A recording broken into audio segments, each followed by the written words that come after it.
let's talk about family law, because this is an important component. I had no idea what family law was like, to be honest with you, when I got married.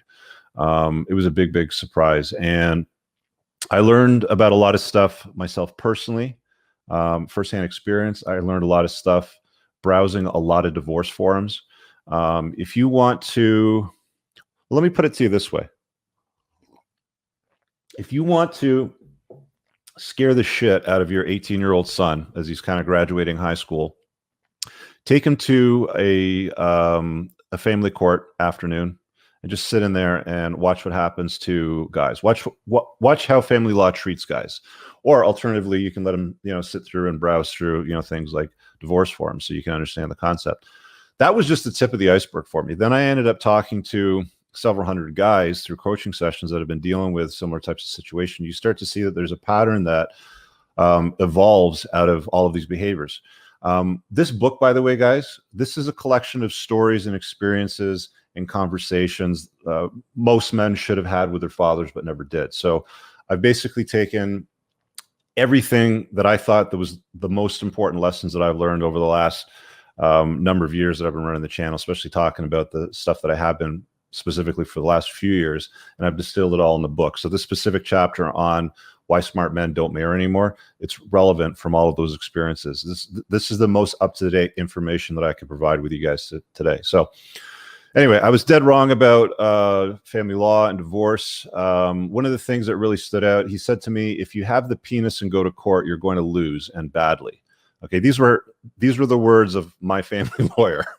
And I thought to myself at the time, well, hadn't feminism leveled the playing field? Aren't women equal to men, Why am I being told by default that I'm going to lose, and badly, because I was born with a Johnson hanging between my legs, right?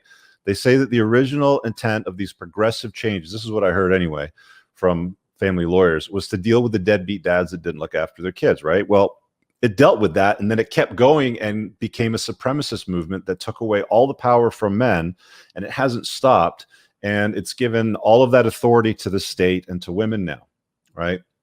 So if you get married in the West today, don't think for a second that you're the man, that you're the boss, that you're in charge. You can't out alpha the state or a woman that is scorned or wants to bounce on you. You just can't. It's just not possible. You can have solid frame. You can be a top shelf guy and hope things don't go that way. And hey, maybe you end up in the, like the top 2% that live in bliss, or the top 13% that still live in romantic love. Maybe that will happen, but the chances are, what I'm going to talk about over here is going to be the more probable outcome, right? So 50% chance you're going to end in divorce. Let's talk about some of the trump cards. The most interesting one that I came across, actually, sorry, I'm going to back up a little bit because I made an important point here in the book. We talk about the people that get divorced, and then we talk about the people that are still living in bliss, which is a very small percentage.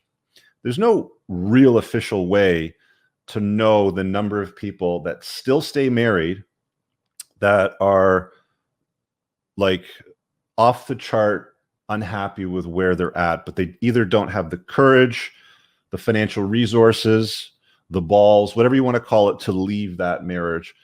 Or maybe it's not financially feasible. There could be a whole bunch of reasons, but they're living in a state essentially of incarceration. They've signed up for a jail sentence when they end up in that category, because they can't get divorced and they're not romantically, blissfully in love. So they're somewhere in the middle, and it's not a good place in the middle, because if they could leave, then they would generally leave. So there's something holding them back.